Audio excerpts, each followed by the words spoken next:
Good morning, Chris from the Headache and Pain Management Centre for your Monday morning, and today we are talking about the latest in low back pain research and the little known things that are coming out of research land that you out there need to know about if you are suffering with chronic low back pain. So it should be very exciting, and yes, it's really good to have you here. If you are joining us, type in below and say hello as always, ask a question, leave a comment. And happy to go there. Good morning. A few coming in got their notifications on their phone and saying hello, so g'day, it's good to see you there. So with respect to low back pain, so obviously low back pain is one of the biggest scourges in society with regards to disability. So migraine is at the top of the list. Headache is up there as well, and of course, you know, things like strokes as well. But low back pain, from memory, is in the top 5, you know, depending on which country you go to. But certainly with regards to the amount of money it costs the economy, in regards to missed work, workover payouts, loss of function, and also, of course, all the things like disability payouts and, you know, pensions and things of that nature. It costs the economy a real lot of money. And of course, one thing that actually costs a lot of money as well is the medical costs that come with treating low back pain. Now, here's the thing. What they've seen is that people with, with the research into low back pain in the last 25 to 30 years, we used to think that what we needed to do was to go in and operate a lot on these people's backs. So we need to go in and have surgery. We need to go in and fuse them. We need to go in and, you know, remove parts of discs and things of that nature. Now, in some cases, this is absolutely warranted, but in most cases, it is not. Okay, so the outcomes with respect to a lot of surgeries, whether it be back surgery, neck surgery, shoulder surgery, there's some startling research and numbers into hip and knee osteoarthritis as well with regards to hip and knee replacements, is that all of these conditions which involve pain as their number one, you know, problem, as distinct from, you know, your knee giving way or something like that. So where pain is the number one problem, surgery is no better than exercise with regards to that. So it doesn't matter if it's a back, hip, knee or shoulder, surgery is no better than exercise in pretty much every case.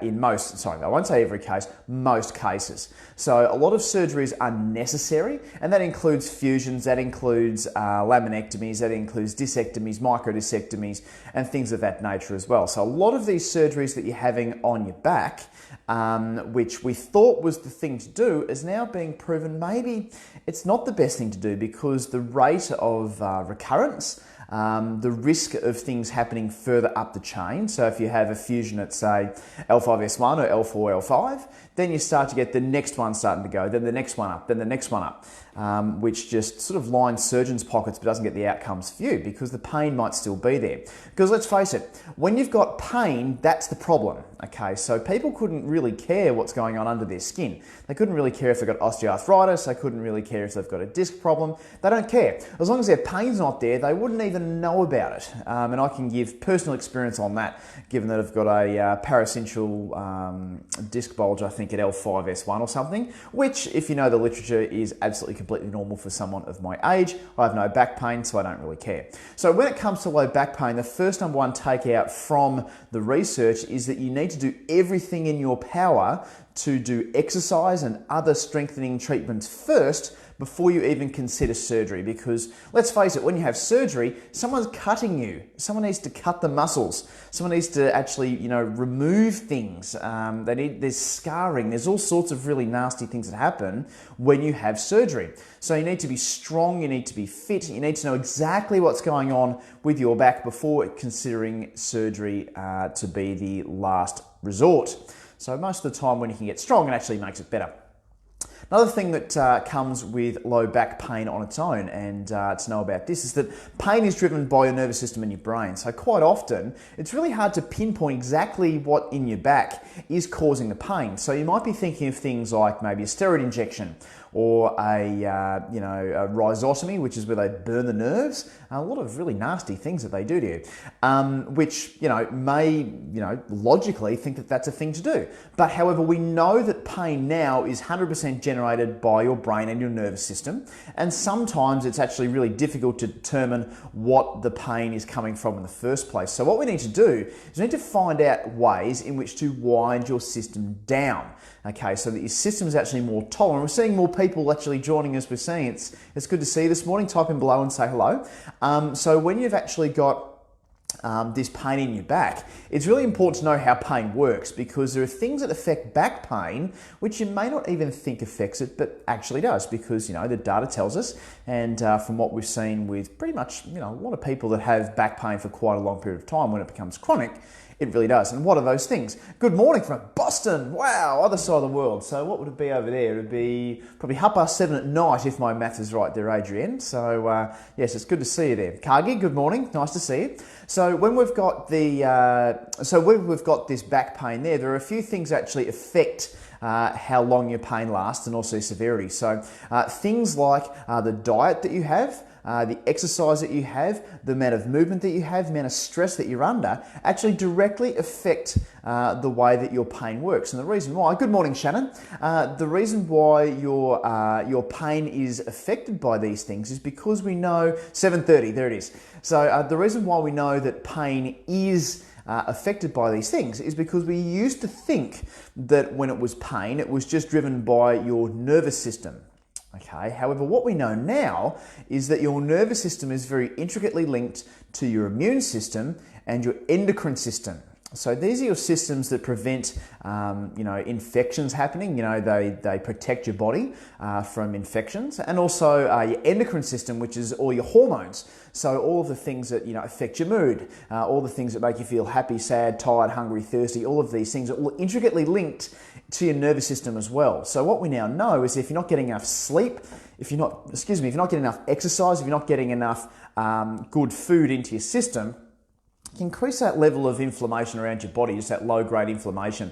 And it can also predispose you and your brain to actually having pain when it's really not needing to be there. So quite often, getting people to be more confident with their moving, getting their diet right, getting sleep, more sleep, so actually getting your 7 or 8 hours a night, to actually recover and get your brain to recover is actually just as important as a lot of other things when it comes to low back pain, because hey, the pain that you get is an experience that is output by your brain. So yes, sometimes there are injuries there which can go from there, and Kagi, that absolutely applies to headaches as well. So everything I'm saying here about pain is all very much driven by a whole system. So if you've got some other pain, like a headache or low back pain or even shoulder, all that sort of stuff, it can be affected.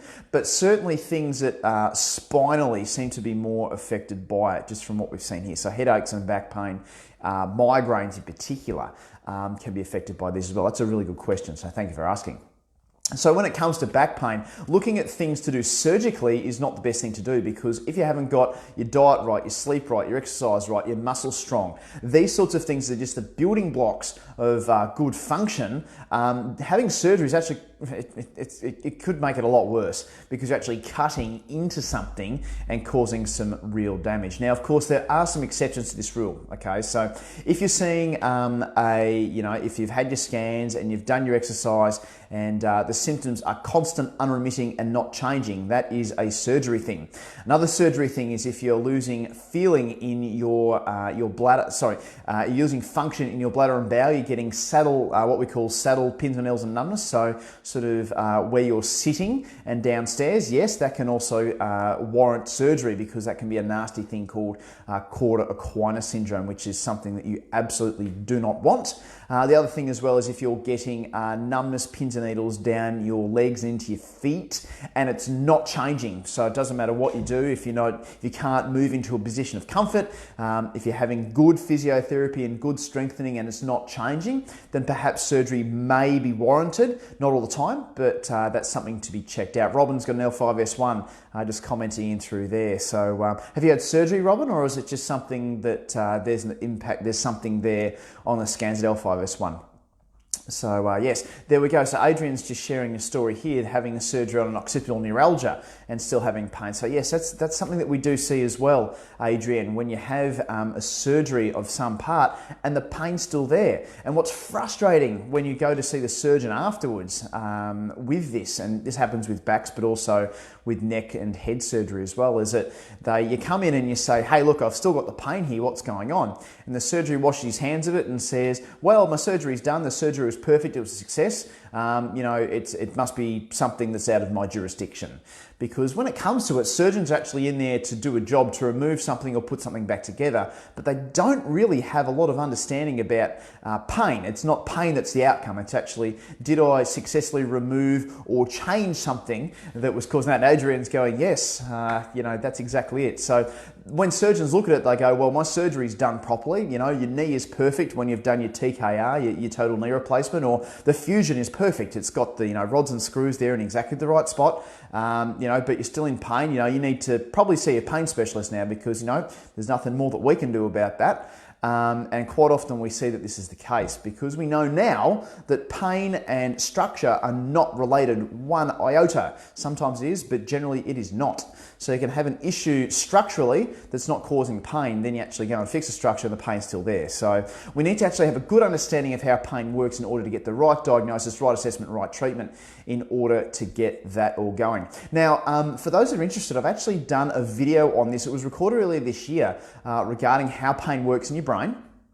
There we go, Robin, no surgery, lots of physio injections. So before I get to that, Robin, I'm just going to tell everyone that I have done a video on how pain operates in your brain. If you are interested, just type in pain video and I can tag you in that in the comments below with a video that we did for National Pain Week earlier this year, which may help you guys. I know there's a lot of new followers that are watching today. So Robin, with respect to a lot of physio, what exactly did they do at the physio? I'd really like to know that. I might actually start a conversation offline, because there's physio and then there's physio. So there's ineffective, low value physio care, where basically there's a lot of passive treatment, not a lot of active treatment, no education, no strength and no exercise. And then there's the opposite, which is actually looking at explaining pain to you and how it works, getting strength, getting exercise, and understanding how things are all operating from there. So I might actually start a conversation offline with you, Robin, because it's very, very common what we see. Yes, Shannon, we'll send that through to you. I'll tag you in, and same with you, Adrian. I'll put it in the comments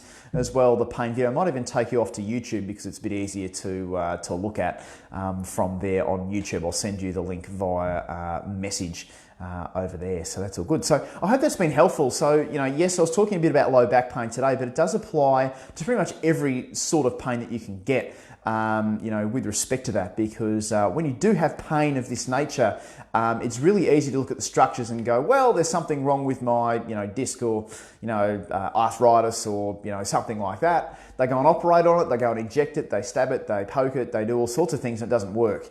You need to have a really well-grounded knowledge of how pain actually operates in order to get the best outcome and the best result. And that is what we are all about. That is what I am all about, and that's what we are all about here, because that's pretty much what we look at every single day. So I've seen a few requests for the pain video there. If you are watching later on, type in pain video below and I can tag you in it, send you the link to it there from there. Yes, Adrian, what I'll do is I've got an email, but I don't really check it very much. I actually do most things off Facebook. So what I'll do, as soon as this video is finished, I'll start a conversation with you on Messenger. Facebook Messenger is actually the way that we go about things nowadays, because that's how most people actually communicate now, because email is just the devil, I reckon. So I'll send that through to you, Adrian, so you know, so we can actually start a conversation there. Hope that's been really helpful, and if there are any questions, please type in below and I'll happily answer them for you, or you can just send a message directly to our page, and either myself, Donna Lee, or one of the physios will actually get that all sorted for you. Hope that's been really helpful, and yes, if you do have low back pain, there are other options. Get good physio, good movement, good strength, good education, because that is the way the research is pointing us, and it's getting the best results without surgery and without spending a lot of money to get that done. Have a good Monday, and I'll be back later in the week with another Facebook Live video. Cheers and bye for now.